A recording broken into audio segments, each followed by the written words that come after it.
Welcome back to Seamless Extra as we continue to explore the latest trends and innovations in the world of digital commerce. Joining us today on Seamless Extra is Emmanuel Rondeau. Emmanuel is a non-executive director for Banque Postale in France. He has been a banking executive for more than 30 years in Paris and London. Among many other things, he recently co-authored a white paper for the London Institute of Banking and Finance. This report took a look at financial services firms in the MENA region and examined how can they embrace sustainability as a core aspect of their business strategy. Emmanuel, you're very welcome. Hi, Mark. Thank you for inviting me. Now, before we get into the findings, I'd like to begin by asking quite a simple question, I guess. What is your interpretation of the word sustainability, and why do you think that is so important in the financial services industry? Well, you're very right. We start with this question because it has been a long period of time when there was some confusion around sustainability, and the sense that sustainability was only about CO2 emissions, in a sense. You know, everybody's focusing on global warming and the climate action. It is now, I think, commonly agreed across the globe and across the industries that sustainability is broader than that. It is all spectrum as defined through the acronym of ESG, environmental, social, and governance. That is now pretty well defined and agreed. But still, of course, climate change is one of the main component of this agenda. So sustainability is very much the way to make sure that our economic activities are not compromising the future and the way future generations will be able to live. It's very important for the financial world because the finance has been considered as a key, of course, a key driver of energy, to use an interesting example illustration, a strong driver for how efforts will be put on this transition to a greener world, a more sustainable world, a more sustainable economy.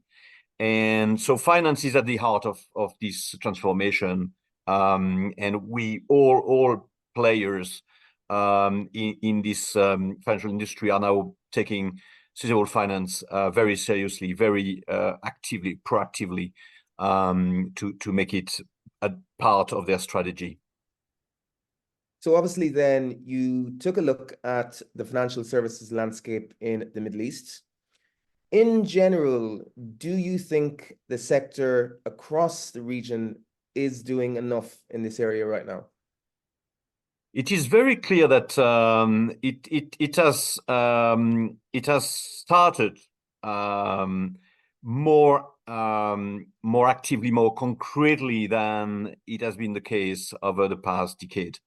In that respect, I guess that the COP in Sharm el-Sheikh and then in Dubai have been very important as a factor of mobilization of the local, of the regional financial industry around these critical topics. Through our contacts in the regions, we see a very strong commitment now picking up with governments, central banks starting to frame new regulations to make sure that the financial industry is taking it seriously and starting to implement the foundations of a more sustainable approach to their business. So yes, the answer is you ask whether they do enough. I think no one is really doing enough at this stage, but certainly I think it's taken very seriously, and it's very good to see this progress. going through, and I'm optimistic about the way it is now clearly on the map. Now, please correct me if I'm wrong, but I think more than anything, the white paper that you released recently is there to serve really as a guide for bankers and financial institutions in the region who are trying to navigate that transition to sustainability.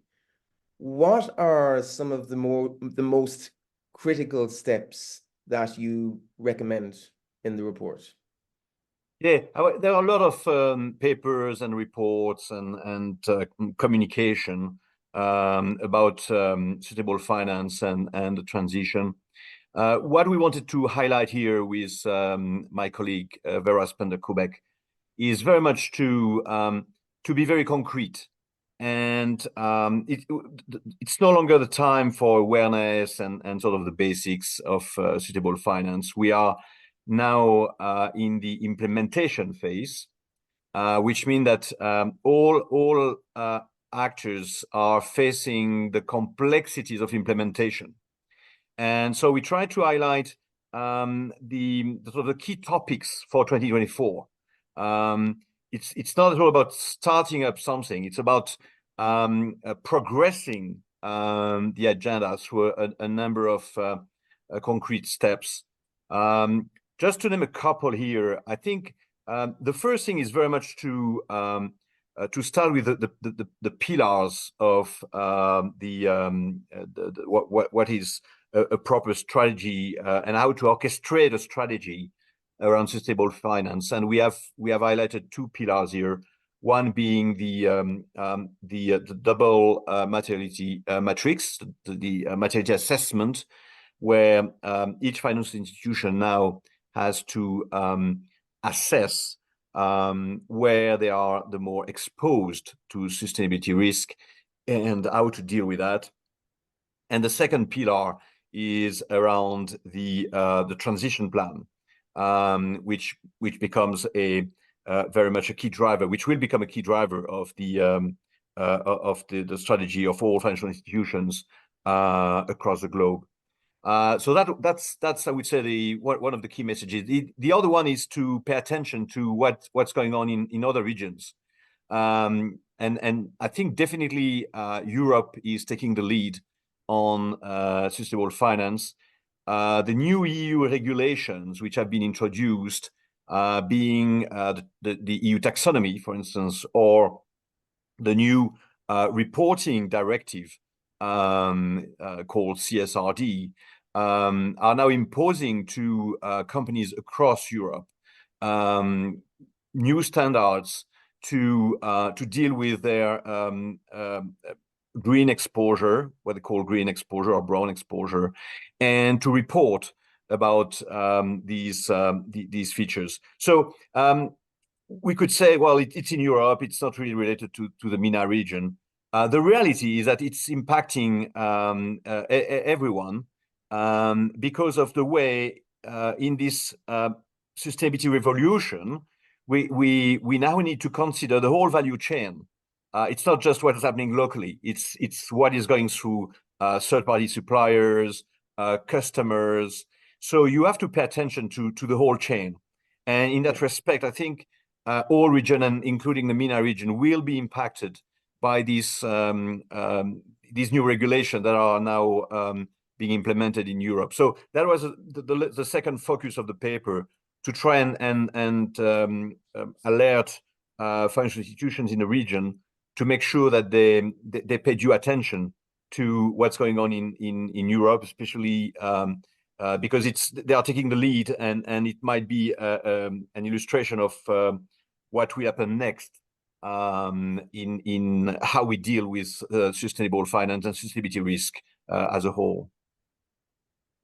I guess your message there, it's really a joint effort then at the moment. It doesn't just exist in one region. This is obviously something that it's global, and I think we all have to work together on that. In terms of the regulatory landscape in the Middle East, do you see that as challenging? Is it a lot more fragmented in terms of trying to implement some of these same regulations? Are there a lot of challenges there? Well, it's early days, but most central banks have now implemented the initial framework in terms of identifying climate risk and sustainability risk more broadly. Reporting regulation is starting to be standardized. I pick up on what you say, which is very right. I mean, we are all progressing together in this field. I mean, even if I was referring to Europe as taking the lead and maybe being more advanced on some aspects, it is true. But at the same time, it's just a sort of 2 to 3 year advance. It's not. We're not talking about a decade of experience that is now being disseminated. And it's very important that we all work together. That's where I think exchanges between regions are so important, between the Middle East, Asia, which is, of course, a key area for sustainability because of the impact of China and India on the global picture.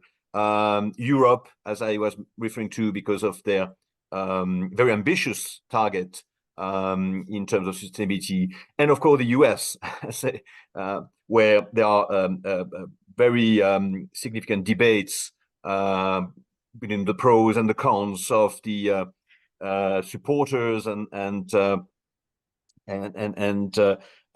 some resistance against the sustainability agenda. So it's a global story with regional implications, and it requires a lot of interaction and exchanges to try and leverage on best practices wherever they are. And that's what I see in the MENA region. I think there is very good work being done by the local regulators, by the financial industry at large, trying to get up to speed on the roadmap to what is the expectation for an effective implementation of a sustainable finance industry. Emmanuel, thank you for taking the time to share your insights with us today. I feel like this is something we could go into in an awful lot more detail, but I look forward to seeing what happens in this space, and I hope to speak to you again soon at some point. Thank you, Mark. Thank you, Mark.